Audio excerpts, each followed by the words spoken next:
Hello, Sir JM. Kumusta po? Redmond Experiment here. So, ito sir, testingin lang natin yung unit na order mo. Okay, unboxing and testing. The WE Glock 19 Gen 4 Airsoft Gas Blowback Pistol. Okay? So, ayan po sir. Okay. So, ayan yung unit. These are the back straps. Okay, yung dalawang back strap. Yung pin.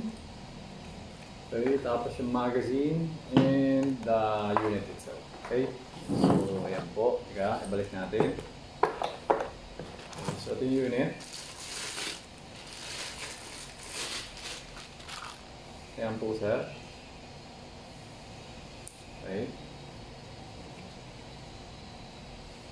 Ayan. Compact version ng Glock 17, no?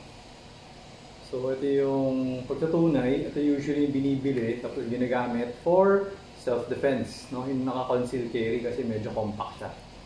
Okay? So ngayon, gawin natin is testingin natin, no? So before ko siya lagyan ng balat sa gas, medyo higpitan ko muna yung mga bulb. Yan. May bulb na nasa ilalim, okay? Yung silver, yung bulb, input bulb. Tapos meron siya yung screw para sa pinaka-cover. Higpitan ko rin yun. Yan. Higpit na.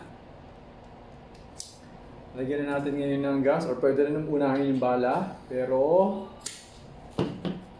inuna ko yung gas for this one. Okay? So ngayon, bala naman. So kailangan parating sabay.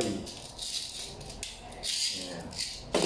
Para sigurado kang meron kang gas. 1, 2, 3, 4, 5, 6, 7. 7 lang, nilagay natin for testing lang naman. Okay? So always remember to keep your trigger finger out. Make sure that the muzzle is always pointed at the safe direction.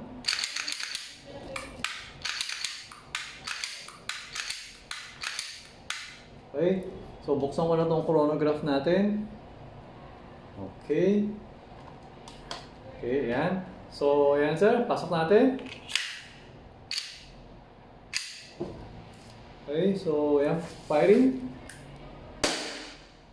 Okay, so we got 356.2 for the first shot.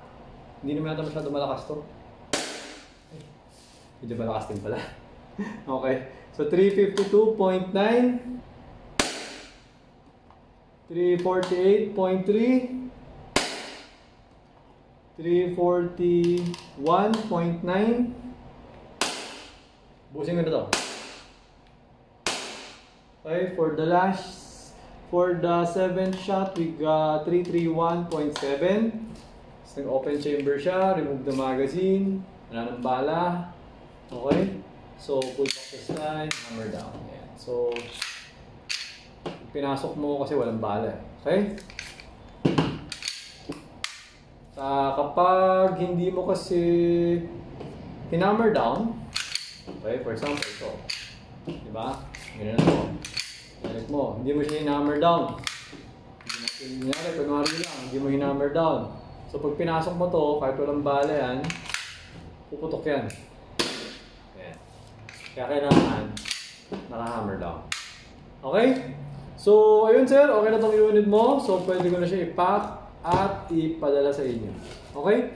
So ayun sir, thank you for your order. Until next transaction po, always remember to stay safe, stay great. Be good and be thankful always. God bless po sir. Bye-bye.